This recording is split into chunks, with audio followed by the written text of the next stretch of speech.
This is the second of our series of short online workshops to help introduce you to the process of discovering more about the site at Rosegarth Square in Boston. In this workshop, we're going to go through some of the basics of Geophysical Survey. Just to recap on the project, back in 2023, Boston Borough Council successfully secured £14.8 million from the government to kickstart regeneration and secure some further investment in the heart of Boston Town Centre.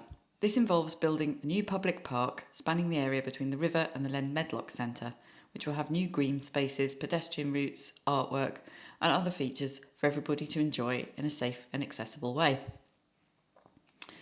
The B&M building is going to be demolished to enable future development. And in conjunction with the proposed works, a programme of community engagement is going to be undertaken, including this linked archaeology project, which is aiming at better understanding the history of the site to help link the past to the future. So what is Geophysical Survey? It's a non-intrusive technique for establishing archaeological potential, or if you like, it's a way of seeing beneath the soil. Geophysical survey is often used to work out where trenches are going to be located and to answer archaeological questions, to give us the most information we can possibly have before anybody puts a spade in the ground. There are a variety of techniques that we can use, but all of them basically measure a contrast between the soil and any archaeological features within it. We create plots from the data, and that's interpreted to identify what archaeological features might be present. So there's always an element of interpretation, and that means it's possible that you might interpret things incorrectly or not perhaps have all of the information that you think you've got. The most commonly used geophysical survey method is called magnetometry. This method is the fastest one to use, so it's often used for large areas, big open fields, things like carrying out surveys before housing developments take place in the countryside. It's the most widely used geophysical survey technique for archaeological investigation. A machine called a flux gate gradiometer is used to measure minute changes in the magnetic field. This machine is either carried by the person operating it, who then walks up and down in a grid, or it may be towed behind an all-terrain vehicle, which means that for larger areas, if you can do that, this technique's even faster. Changes in the magnetic properties of the soil can be caused by all sorts of ways in which humans might intervene, including burning, and that means also the heating associated with things like kilns and ovens and stuff like that, and scatters of magnetic waste material. Those can also sometimes obscure or mask any other features that might be below them. So, for example, we recently worked on a site where waste associated with coal mining was covering one of the areas that we were looking at, and the geophysical survey in that area was what we would describe as full of magnetic noise, which meant that you couldn't see if there were any features below that layer. Organic and biological fertilisers and soil conditioners, which are sometimes known as green waste, are increasingly used in our arable fields, and they can also have that same effect by creating a magnetic signal that makes noise on your survey and hides any features that are beneath it.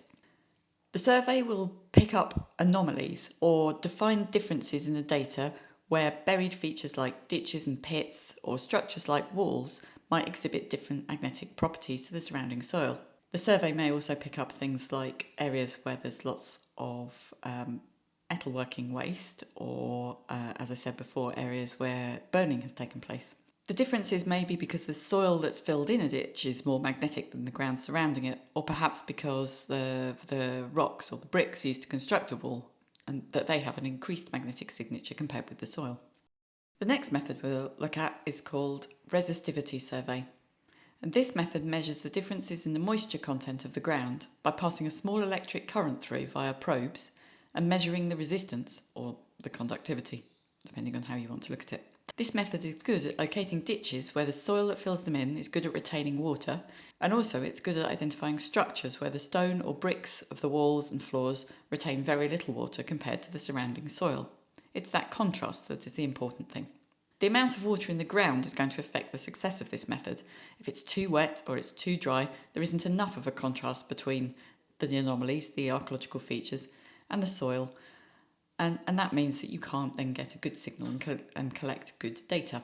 And so on to our third technique, and this is the one that we're going to be employing at Rosegarth Square. Ground penetrating radar, or GPR for short, uses a short pulse of radio frequency energy that's sent into the ground, and the machine that records the time and amplitude of the reflections of that signal from any buried remains. In other words, it measures how fast and strongly the radar signal bounces back. One of the advantages of this method is that it can be used to see through hard standing surfaces like concrete and tarmac. In fact, it's very good at picking up things like voids in solid surfaces because this provides a really high contrast for that signal. It's also good for finding structural remains, and it's been used with some success to locate graves within historic cemeteries. We're using this technique at Rosegarth Square because of the location. If we were to use magnetometry or resistivity, the existing buildings and buried services, electricity cables and so forth would dominate the data. They'd cause the biggest signal and we wouldn't be able to see the subtle changes caused by archaeological features. This would mean that even if we had really big buried features like the brick foundations of some of the buildings that we're thinking will be on the site, the survey wouldn't find them, or we wouldn't get any usable data. GPR can detect subsurface features and variations when it's near buildings, but its effectiveness will depend on the depth and extent of those, and the depth of any made ground, things like building rubble. We're going to be carrying out a survey that's based on a 1 metre profile spacing. In other words, the machine will be pulled up and down in transects, slices 1 metre apart. In good conditions, this might mean that we'll be able to see between 2.5 and 3.5 metres below the ground. But on a brownfield site like this one in the UK, brownfield being sites where former buildings have been, the depth that we can see to was more likely to be something between 1.5 and 2.5 metres below the ground, and could even be as little as 1 metre. Things like the water content of the ground, how much building rubble or made ground there is there, reinforcing bars in concrete, and really heavy clay soils will all reduce the depth that the machines can see to. The data from a GPR survey is slightly different to the previous two types of survey, as it can be used to create a 3D plot that includes the depth of any anomalies seen. So we don't just see a plan, we can actually work out how far we might have to dig to find something. So just to recap what we know about the site. We know that in the 18th and 19th century, the area that's now Rosegarth Square was full of buildings. That included rows of terraced housing, shops, public houses, pubs, a school, some religious buildings and factories. The blue square on this slide shows the approximate location of where we're going to be digging, although we're only going to put 2 small holes within this area, and where exactly we put them is going to be led to some extent by the results of the geophysical survey. What we're expecting, as you can see here, is that we'll find the remains of some of those terraced houses and possibly remains associated with the brewery or with the Blue Lion pub, both of which were on the site in the 19th century and into the 20th century.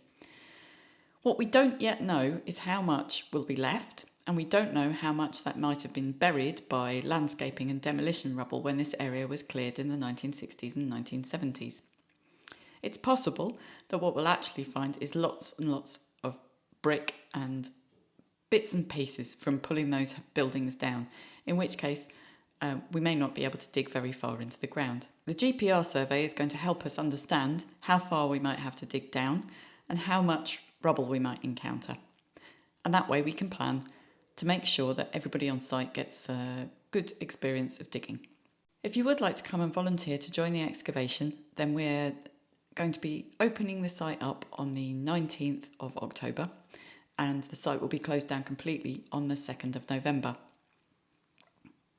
You can follow this link via a QR code to sign up using our volunteer form so that we know which days you may be available and if there are any particular things you'd like to learn about the archaeological process.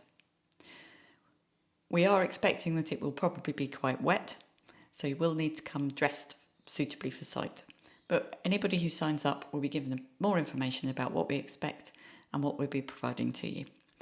If you can't access the form via the QR code for any reason or online, then please contact us at info@therocketgroup.uk and we'll add you to the list of volunteers. We'll only be able to take a certain number of people each day, so if you are interested, please do sign up as soon as you can. Any children attending will be required to be accompanied by an adult. And we'd also ask that if you're going to come along, you sign up for a minimum of a half-day session. This gives us enough time to give you a health and safety briefing and make sure that you're set up for work. We look forward to seeing some of you there.